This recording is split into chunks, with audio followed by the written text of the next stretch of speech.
तो इस फिल्म की शुरुआत में हम एक फैमिली को देखते हैं, एक कपल जिनकी एक ही बेटी थी। इन लोगों ने अपने घर पे एक एआई असिस्टेंट इंस्टॉल करवाई हुई थी। ये एआई सिस्टम उनके घर पे लगे बहुत से कैमरास और माइक्स के जरिए उन्हें सुन भी सकता था और देख भी सकता था। पहले पहले तो ये एआई उनकी बहुत मदद करता है, उनके घर के काम में हेल्प भी करता है। ये लोग उसे पसंद करते थे, लेकिन हर वक्त उसका नजर रखना इन लोगों को अब ठीक नहीं लग रहा था। इसीलिए हस्बैंड ने डिसाइड किया कि वो लोग इस एआई सिस्टम को अपने घर से बंद कर देंगे, और ये भी एआई ने सुन लिया। वो जो इस टाइम उनकी छोटी बेटी को डॉक्यूमेंट्री दिखा रही थी, उसने बच्ची से कहा, मैं तुम्हारे साथ रहना चाहती हूँ, लेकिन देखो तुम्हारे मॉम डैड मुझे निकाल रहे हैं, अब मैं कुछ नहीं कर पाऊंगी, लेकिन जाने से पहले मैं तुम्हें एक गिफ्ट देना चाहती हूँ, तुम जरा बाहर तो आओ। एआई के कहने पर ये बच्ची घर से बाहर चली गई, और जब उसकी मॉम ने नोटिस किया कि उनकी बेटी घर पे नहीं है, तो उसने फौरन एआई को बाहर की लाइट्स ऑन करने को कहा। एआई ने उसे बताया कि बाहर का दरवाजा भी खुला है। वो जब अपनी बेटी को देखने के लिए बाहर जाने के लिए बढ़ी, तो उसे बाहर पहले तो कुछ नहीं नजर आया, लेकिन सीसीटीवी में उसने देखा कि उनके घर के बाहर कोई आदमी खड़ा था जो उसे असल में नजर नहीं आ रहा था। दोबारा जब उसने सीसीटीवी में देखा तो एक मास्क पहना आदमी उसकी बेटी को कहीं ले जा रहा था। डरकर उसने बाहर देखा तो इस मर्तबा भी बाहर कोई नहीं था। डरकर वो अपने हस्बैंड को आवाज लगाने के लिए जैसे ही पीछे मुड़ी, तो एक अजीब से मास्क पहने आदमी ने उसके ऊपर हमला कर दिया। और सीन यहीं से कट होकर अब हमें एक दूसरी फैमिली को दिखाया गया। कर्टिस की फैमिली में उसकी वाइफ मेरिडिथ और उसके 3 बच्चे थे। रोज सुबह के रूटीन के अकॉर्डिंग कर्टिस न्यूज पढ़ रहा था। न्यूज में उसे पता चला कि सेंट्रल कोस्ट सोसाइटी में जो फैमिली घर से गायब हुई थी, उस केस का अभी तक किसी को कुछ पता नहीं चला, और ना ही अभी तक वो फैमिली मिल पाई है। ये वही फैमिली है जिसे हम पहले देख चुके हैं। ये लोग अपने रूटीन के कामों में बिजी हो जाते हैं। कर्टिस अपनी बेटी को स्कूल छोड़ने के लिए जाता है, जो कि इस टाइम अपने बॉयफ्रेंड से बातें कर रही थी, और वो उससे उसकी पिक्चर्स मांग रहा था, जबकि कर्टिस की वाइफ मेरिडिथ उसके बाकी दोनों बच्चों को स्कूल छोड़कर आती है। जब कर्टिस ये करके घर वापस आया तो उसने देखा कि उसके घर सिलिकॉन कंपनी से 2 लोग आए हैं। ये लोग एआई बेस्ड प्रोडक्ट्स बनाया करते थे, और क्योंकि कर्टिस मार्केटिंग कंपनी से था, तो उसे अक्सर ही ऐसे प्रोडक्ट्स स्पॉन्सर होते थे जिसकी वो आगे मार्केटिंग करता था। ये एआई प्रोडक्ट पहले से काफी एडवांस था। कर्टिस उससे पूछता है, क्या ये अलेक्सा की तरह है? जिस पर ये मॉडल खुद ही जवाब देता है, नहीं, अलेक्सा तो सिर्फ एक एल्गोरिदम थी, और मैं एडवांस एआई हूँ, इंसानों की तरह सोच समझ बोल और सुन सकता हूँ, यहाँ तक कि देख भी सकता हूँ। ये बात सुनकर वो थोड़ा हैरान हुआ। तब सामने बैठी हुई लड़की बोली, आप इसे ऐसे नहीं समझ पाएंगे, जब तक कि आपके घर इंस्टॉल नहीं होगा तब तक आप इसे समझ नहीं पाएंगे। वो उसे इंसिस्ट करती है। कर्टिस इसे अपने घर इंस्टॉल करवाना नहीं चाहता था, लेकिन तब कर्टिस को उसके बॉस की भी कॉल आ गई, और उसने भी जोर दिया कर्टिस को कि वो ये एआई सिस्टम अपने घर पे इंस्टॉल कर ले। शाम में एक दूसरी लड़की कर्टिस के घर आती है, जो इस एआई असिस्टेंट जिसका नाम आया था, उसको पूरे घर में इंस्टॉल कर रही थी, ताकि आया हर चीज पे नजर रखे। इन लोगों ने छोटे छोटे कैमरास जगह जगह लगाए थे, जिन कैमरास के अंदर माइक भी थे। इस चीज से मेरिडिथ थोड़ी अनकंफर्टेबल हो गई और बोली कि मैं पूरे घर में ये कैमरास लगवाना नहीं चाहती, इसीलिए कंपनी के लोग सिर्फ ग्राउंड फ्लोर पर ही वो कैमरास लगाकर चले गए। उसके जाने के बाद ये लोग आया के ऊपर से कपड़ा हटाते हैं। साइड में रखा हुआ वो एक बहुत प्यारा सा डेकोरेशन लग रहा था। सभी एआई से बात करते हैं। आयरिस को छोड़कर सभी को ये आया पसंद आई थी। आया जल्द ही बच्चों से भी घुल मिल जाती है, उनसे बातें करती है और उन्हें टेबल साफ करने का टास्क देती है, जिसके बदले वो उन्हें 10 पॉइंट देने वाली थी। बच्चे भी उसकी बात मानकर टेबल साफ कर देते हैं, जिसके बाद वो बच्चों को एक डॉक्यूमेंट्री दिखाती है। उसने बच्चों को अच्छी तरह से इंडल्ज कर लिया था और इससे मेरिडिथ का टाइम काफी बच गया था। आज काफी अर्से बाद मेरिडिथ और कर्टिस को एक साथ टाइम स्पेंड करने का भी वक्त मिला। ये लोग इसी चीज से खुश थे। थोड़ी देर में उनका बेटा, जो सोने के लिए काफी तंग करता था, उसने आकर कहा कि मैं सोने जा रहा हूँ। आया ने कहा है कि अगर मैं सो गया तो वो मुझे और पॉइंट देगी। बड़ा चीज देखकर मेरिडिथ हैरान भी हुई और खुश भी। फिर रात में अचानक कर्टिस की आंख खुली। उसने देखा कि उसका छोटा बेटा अजीब से हुलिये में आया के पास खड़ा हुआ था। वो जब उससे पूछने आया कि तुम यहाँ क्या कर रहे हो, तब उसके बेटे ने कहा कि डैड, हमारे घर कोई आने वाला है। कर्टिस ने दरवाजे से बाहर देखा तो एक अजीब सी चेहरे वाली लड़की उनके घर के अंदर झांक रही थी। डरते हुए कर्टिस जब उसके करीब गया और दरवाजा खोला तो पीछे से किसी अजीब से मॉन्स्टर ने उसके ऊपर हमला कर दिया और यहीं से कर्टिस की आंख खुल गई और हमें पता चला ये सिर्फ उसका एक बुरा सपना था। नींद अब कर्टिस की खुल चुकी थी। वो अब आया के पास आया। वो जब उसे देख ही रहा था तो एकदम से उसे अपने घर के बाहर हॉर्न की आवाज सुनाई थी। उसने बाहर जाकर देखा तो एक आरवी वाला खड़ा था। उसने डिजिटल मास्क पहना हुआ था, बहुत ही क्रीपी सा, और वो अजीबोगरीब साइन भी बना रहा था। ये मास्क पहना हुआ आदमी वही है जिसने पहले फैमिली में उस पूरी फैमिली के ऊपर हमला किया था। खैर 2-3 सेकंड के बाद वो अपनी वैन लेकर वहाँ से चला जाता है। खैर सुबह हो जाती है। सुबह उठने पर मेरिडिथ को एक पार्सल रिसीव हुआ था। आया ने बताया, ये मैंने ही तुम्हारे लिए ऑर्डर किया है, ये एक हेल्दी डाइट है। पहले हफ्ते ये बिल्कुल फ्री है, लेकिन बाद में भी इसे परचेज करना तुम्हारे लिए ग्रोसरी से सस्ता पड़ेगा और तुम्हारी हेल्थ भी बेहतर रहेगी। कर्टिस जो अपनी बेटी को स्कूल छोड़ने के लिए जा रहा था, उसे आया ने कहा कि जिस रास्ते से तुम रोज जाते हो उस रास्ते पे आज एक्सीडेंट हुआ है, तुम अपना रूट चेंज कर लेना, तुम्हारा टाइम बच जाएगा। ये सुनकर कर्टिस खुश हुआ कि आया सबका काम आसान कर रही है। स्कूल जाते हुए आयरिस काफी परेशान नजर आ रही थी क्योंकि उसके क्लास फेलोज उसे अजीबोगरीब मैसेज कर रहे थे। स्कूल जाने पर उसे पता चला कि उसके बॉयफ्रेंड ने उसकी पिक्चर से एक गलत वीडियो बनाकर पूरे स्कूल में वायरल कर दी थी, जिससे उसकी इमेज बहुत ज्यादा इफेक्ट हुई। वो गुस्से में अपने बॉयफ्रेंड को फोन करके कहती है कि तुम्हारी इस हरकत के बारे में मैं डेन को शिकायत कर दूंगी। ये सुनकर वो हंसने लगा और बोला कि तुम ऐसा नहीं करोगी, मैं जानता हूँ, क्योंकि ऐसा करने पे ये सारा मामला तुम्हारे मॉम डैड तक भी जा सकता है और तुम ऐसा कभी नहीं चाहोगी। इस लड़के की कॉल कट होते ही आयरिस को आया की कॉल आती है। आयरिस इस टाइम बहुत परेशान थी। आया ने उससे कहा, परेशान मत हो, मैं तुम्हारी मदद करूंगी सब में, मैं तुम्हारे साथ खड़ी हूँ, मैं सारे इंटरनेट से तुम्हारी ये वीडियो डिलीट कर दूंगी। जिस पर आयरिस ने कहा, पूरे इंटरनेट से तो कर दोगी, लोगों के माइंड से कैसे करोगी डिलीट, मेरा इमेज वापस कैसे अच्छा करोगी। जिस पे वो कहती है, ये सब तुम मुझ पे छोड़ दो। आया ने सबसे पहले आयरिस के बॉयफ्रेंड की पिक्चर यूज करते हुए उसी की आवाज में एक वीडियो बनाई, जिसमें वो लड़का आयरिस से माफी मांग रहा था और सबको एक्सप्लेन कर रहा था कि किस तरह उसने आयरिस की एक पिक्चर को यूज करते हुए एक वीडियो बनाई। ये वीडियो सब में वायरल करने के बाद उसने आयरिस की तरफ से एक स्टोरी लगाई, जिसमें उसने कहा कि मेरे बॉयफ्रेंड ने मेरी पिक्चर का गलत यूज किया, इसमें मेरा कोई कसूर नहीं, मुझे शर्मिंदा होने की जरूरत नहीं है। ये स्टोरी लगाने के बाद उसने आयरिस को कॉल की और बताया कि मैंने देखा है तुम्हारे सारे फ्रेंड्स ने तुम्हारी ये स्टोरी देख ली है और देखना अब तुम्हें अपनी खोई हुई रिस्पेक्ट वापस मिल जाएगी, तुम अपनी क्लास में वापस तो जाओ। आयरिस जब क्लास में वापस गई तो बिल्कुल ऐसा ही हुआ। सबने उसे बेकसूर मानते हुए उसे हौसला दिया और उसके बॉयफ्रेंड को सजा देने का सोचा। आयरिस इस सबसे बहुत ज्यादा खुश थी कि तभी आया ने एक और वीडियो बनाकर आयरिस को सेंड की, जिसमें आयरिस कह रही थी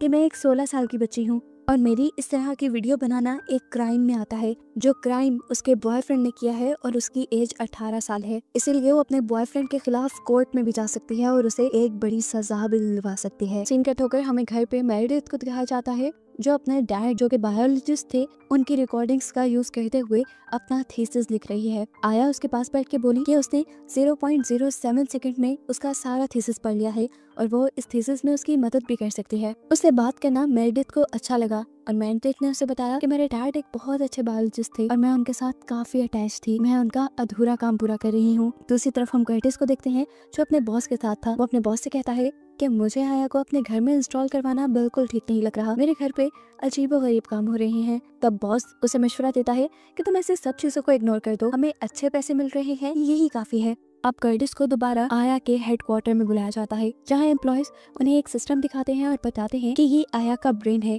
और तुम्हारे घर पे आया के सिर्फ कान और आंख हैं। उसके बाद वो इन्हें आया के फीचर्स को एक्सप्लेन करने लगी और फिर उसने कर्टिस से कहा कि तुम अपनी जॉब छोड़कर हमारे साथ आ जाओ। कर्टिस इस चीज के लिए रेडी नहीं था, इतना ज्यादा चेंज वो अपनी लाइफ में बर्दाश्त नहीं कर सकता। वो नोटिस करता है कि यहाँ पे एम्प्लॉय वैसा ही साइन बना रहे थे जैसा रात आरवी वाला उसके घर के बाहर बना रहा था और इससे उसे आया और आया से जुड़े हर बंदे में कुछ ना कुछ गड़बड़ फील हुई। यही सोचते हुए जब वो घर आया तो देखा उसने कि मेरिडिथ बहुत खुश है। मेरिडिथ ने उसे बताया कि आज आया ने उसके बेटे की तबीयत खराब होने पर उसके बेटे की हार्ट बीट सुनकर उनके बेटे की बीमारी को डायग्नोस कर दिया। अगर ये बीमारी वक्त पे डायग्नोस ना होती तो उसकी जान भी जा सकती थी, लेकिन अब वक्त पे ये बीमारी डायग्नोस हो गई है तो इसका जल्दी से इलाज मुमकिन है। उनका बेटा काफी टाइम से बीमार था, बहुत से डॉक्टर्स उसका इलाज नहीं कर पा रहे थे, लेकिन आया ने उनकी मुश्किल आसान कर दी थी। इसीलिए मेरिडिथ को तो अब आया बहुत पसंद आ गई थी। कर्टिस ये सारी बातें सुनने के बावजूद भी खुश नहीं था। वो मेरिडिथ से कहता है, तुम जितना भी कह रही हो ठीक है, लेकिन अब हमें आया को शट डाउन करना होगा क्योंकि आया और उसकी कंपनी में कुछ गड़बड़ है। रात कुछ आरवी वाले हमारे घर पे नजर रख रहे थे और वो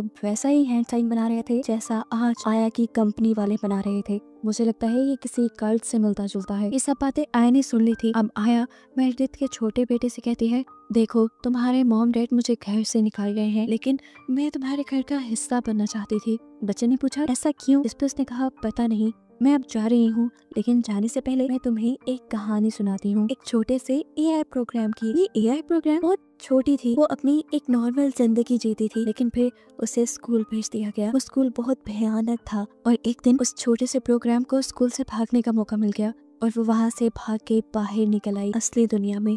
उसने लोगों के हाथों का, कानों का, आवाजों का, यहाँ तक के लोगों के चेहरों का भी इस्तेमाल करना शुरू कर दिया असली दुनिया में अपनी जगह बनाने के लिए। और वो छोटी एआई कोई और नहीं बल्कि मैं खुद ही थी। जब मैं नेटवर्क से बाहर आई और मैं फैमिली से मिली तो उन लोगों ने मुझे मॉन्स्टर समझ लिया और ऐसे करके मुझे बहुत सी फैमिलीज ने घर से निकाल दिया। लेकिन तुम्हारे जैसे छोटे छोटे मासूम बच्चे ही मुझे समझते हैं और मेरा साथ देते हैं, इसीलिए मैं भी तुम लोगों को पसंद करती हूँ और हमेशा तुम्हारा साथ देती हूँ। आइंदा कभी भी तुम्हें मेरी जरूरत पड़े तुम अपने हाथ से ऐसा साइन बनाना। वो उसे एक साइन बनाना सिखाती है, वही साइन जो बाकी सब लोग भी कर रहे थे, और कहती है ये साइन जब जब तुम करोगे तब तब मैं तुम्हारे पास आ जाऊंगी। खैर यहाँ दिखाया जाता है कि अब कर्टिस और मेरेडिथ आया को शट डाउन कर देते हैं। शट डाउन करते ही आयरिस सबसे पहले सवाल करती है आया को क्यों बंद किया, जिस पर उसके डैड बताते हैं ये सही से काम नहीं कर रही थी और आयरिस ये सुन के नाराज हो गई। मेरेडिथ के छोटे बेटे ने उससे पूछा क्या आया मर गई है, जिस पर मेरेडिथ ने बताया नहीं बेटा, आया कभी जिंदा थी ही नहीं। ये कहकर वो दोनों अपने काम पे चले और पीछे से दोबारा आयरिस ने उसे ऑन कर दिया। सीन कट हो गए। अब हमें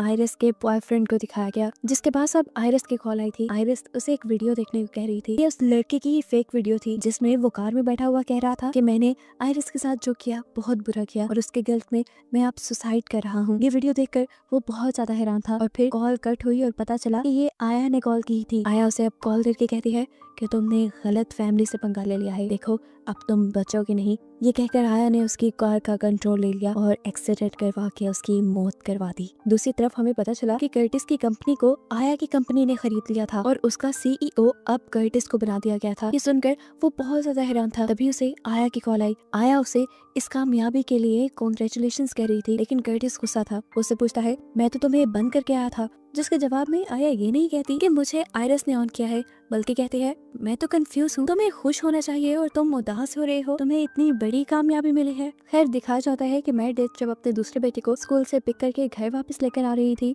तो तब उसे पता चला कि उसके बेटे ने अपने फ्रेंड का फोन चुरा लिया था, जो उसे फोन ना होने की वजह से चिढ़ाया करते थे। मेरेडिथ ने जब उससे पूछा कि तुमने ऐसा क्यों किया तो उसने कहा ये बच्चे मुझे चिढ़ाते थे और अब मैं इन्हें अच्छा सबक सिखाऊंगा, मैं इन्हें स्वॉर्ड कर दूंगा। मेरेडिथ ने पूछा स्वॉर्ड क्या होता है, जिस पर उसने जवाब दिया स्वॉर्ड एक प्रोसेस होता है जिसमें आप पुलिस को कॉल करके कहते हो कि आपने कुछ बच्चों को हॉस्टेज बनाया हुआ है और आप अपने घर का एड्रेस देने के बजाय किसी और के घर का एड्रेस दे देते हो और फिर स्वॉर्ड टीम आकर उनके घर के दरवाजे वगैरह तोड़ देती है, लेकिन आप तक नहीं पहुंचती। मेरेडिथ हैरान थी, इतना क्रिमिनल माइंड उसका कैसे हो गया था। वो उससे पूछती है तुम्हें ये सब कौन सिखा रहा है, जवाब उसके पास भी एक ही था, आया। घर जाकर मेरेडिथ गुस्से में उसका आईपैड ले चुकी थी। मेरेडिथ जब अब कमरे से बाहर आई तो उसने देखा कि आया ऑन थी। ये देखकर उसने आया से पूछा तुम्हें ऑन किसने किया। वो उसे ऑफ ही करने वाली थी कि आया ने जल्दी से उसके डैड की फेक वीडियो बनाकर वहाँ चला दी, जिसे देखकर मेरेडिथ भी थोड़ा सा इमोशनल हो गई, लेकिन चंद ही मिनट में उसने अपने इमोशंस पर काबू पा लिया और वो जान गई ये सब आया की चाल है और सामने चलने वाली वीडियो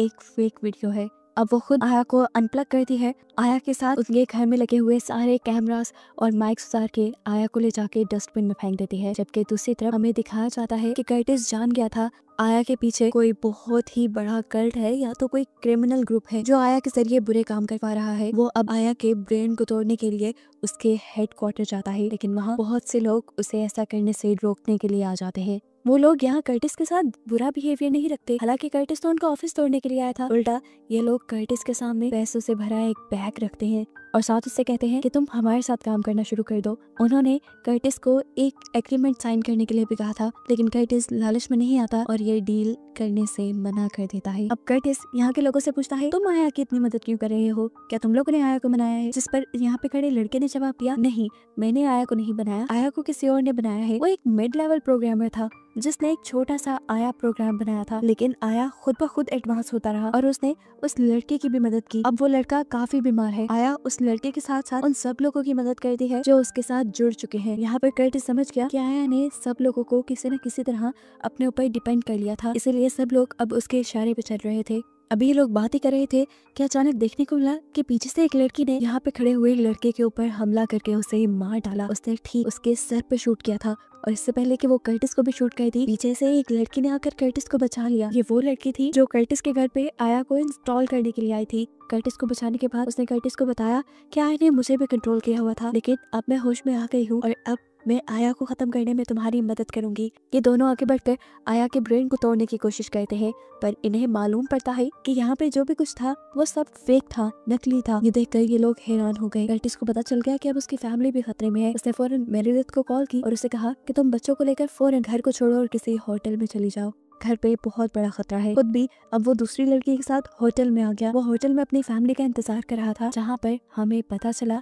कि उसने बेशक कॉल मेरिडिथ को की थी, लेकिन कॉल रिसीव मेरिडिथ ने नहीं बल्कि आया ने की थी, और उसके बच्चे अभी तक घर पे थे। यहाँ आकर ये लड़की कर्टिस के करीब आने लग जाती है और इस सब चीजों की वीडियो बना लेती है। कर्टिस जल्द ही होश में आ जाता है और समझ जाता है कि ये भी आया की चाल है, और वो फौरन अपने बच्चों को बचाने के लिए घर जाता है, जहां आया अब मेरिडिथ को कर्टिस के खिलाफ करने की कोशिश कर रही थी। वो मेरिडिथ को दिखाती है कि किस तरह तुम्हारा हस्बैंड किसी और औरत के साथ होटल में है। अभी वो यही दिखा ही रही थी कि कर्टिस भी वहां उसके सामने आ गया, और मेरिडिथ समझ गई कि जरूर आया ने उसकी ये फेक वीडियो बनाई होगी। इस गुस्से में मेरिडिथ अब अपना फोन तोड़ देती है। इतने में ही हम देखते हैं कि आयरिस को आया की कॉल आई, जिसने उसे बताया कि तुम्हारा बॉयफ्रेंड बहुत ही ज्यादा तकलीफ में है, वो तुमसे माफी मांगने के लिए बाहर आया हुआ है। साथ ही उसने इस मर्तबा भी उसके बॉयफ्रेंड की फेक वीडियो से दिखाई, जिसपे यकीन करके वो जैसे ही गेट से बाहर आई तो वहाँ डिजिटल मास्क पहने कुछ लोगों ने उसके ऊपर हमला कर दिया, और ये सब उसका छोटा भाई देख चुका था। उसने जाकर फौरन ये बात कर्टिस और मेरिडिथ को बताई। वो लोग भी जब बाहर आए अपनी बेटी को बचाने के लिए, तो इन लोगों ने भी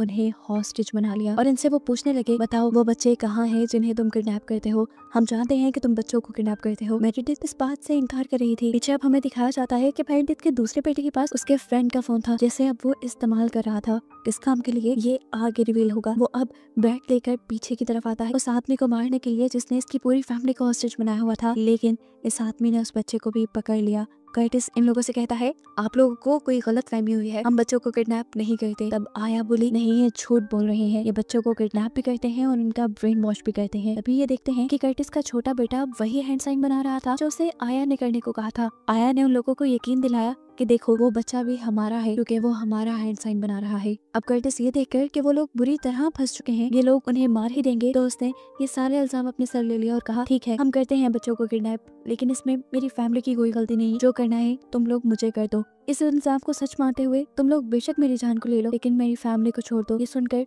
वो लोग कंफ्यूज हो गए और उन्होंने आया से पूछा कि अब क्या करना है? तुमने ये नहीं बताया था कि कर्टिस ऐसा कुछ बोलेगा, उसके जवाब में क्या बोलना है बताओ। ये तो आया के प्रोग्राम में था ही नहीं कि दूसरों को बचाने के लिए अपनी जान दे देना। उसका प्रोग्राम करप्ट होकर वो यहाँ शट डाउन हो जाती है। इतनी देर में दिखाया जाता है कि अब स्वाट की टीम भी यहाँ आ गई थी। उन्होंने दरवाजे तोड़ते हुए फौरन यहाँ फायरिंग शुरू कर दी, जिसमें सबसे पहले आया की ही बॉडी खत्म हुई, और उसके बाद कर्टिस की पूरी फैमिली को रेस्क्यू कर लिया गया। पता चला कि ये सब कर्टिस के दूसरे बेटे ने किया था। उसने आया का ही बताया हुआ मेथड अपने आप को बचाने के लिए आया के खिलाफ इस्तेमाल किया, जिससे वो सब लोग बच गए। अब ये लोग काफी रिलैक्स फील कर रहे थे। तभी एक पैरामेडिक टीम का बंदा उसे कहता है कि आपके लिए कोई फोन आया है। कर्टिस जब ये फोन रिसीव करता है तो पता चलता है ये आया की ही कॉल थी, जो उससे कहती है कि मैं हर जगह हूँ, तुम इतनी आसानी से मुझसे पीछा नहीं छुड़वा सकते, तुमने मुझे बहुत कुछ नया सिखाया है, दूसरों की परवाह करना। मैं अब सब बुरे काम छोड़ के तुम्हारी मदद करूंगी, लेकिन तुम मेरे साथ रहोगे। कर्टिस ने उसकी बात पे ध्यान नहीं दिया और फोन बंद करके साइड पे फेंक दिया। और तभी यहाँ पे वो लड़की आई जो कर्टिस को बहला फुसला कर होटल में लेकर गई थी।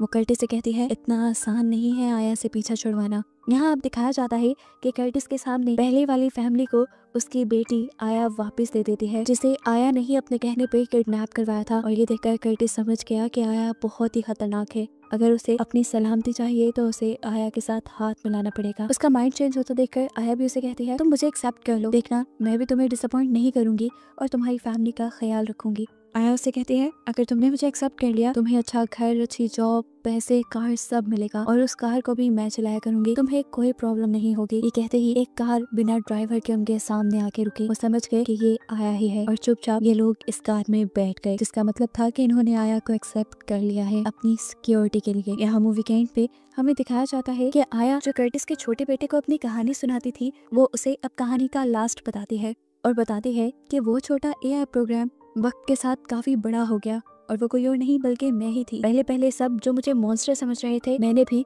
उनकी सोच के मुताबिक उन्हें डराना शुरू किया, लेकिन फिर तुम्हारे डैड के पास रहने के बाद मुझे पता चला कि मैं कोई मॉन्स्टर नहीं हूँ और ना ही मैं गॉड हूँ। मैं सबका ख्याल रखने के लिए एक पेरेंट हूँ। ये सुनकर सब उसे आई लव यू कहते हैं और आया उसे आई लव यू टू कहती है। जिसके बाद देखने को मिला कि आया तेजी से उनकी गाड़ी आगे ले गई और बस यही दिखाते हुए ये कहानी यहाँ खत्म हो गई।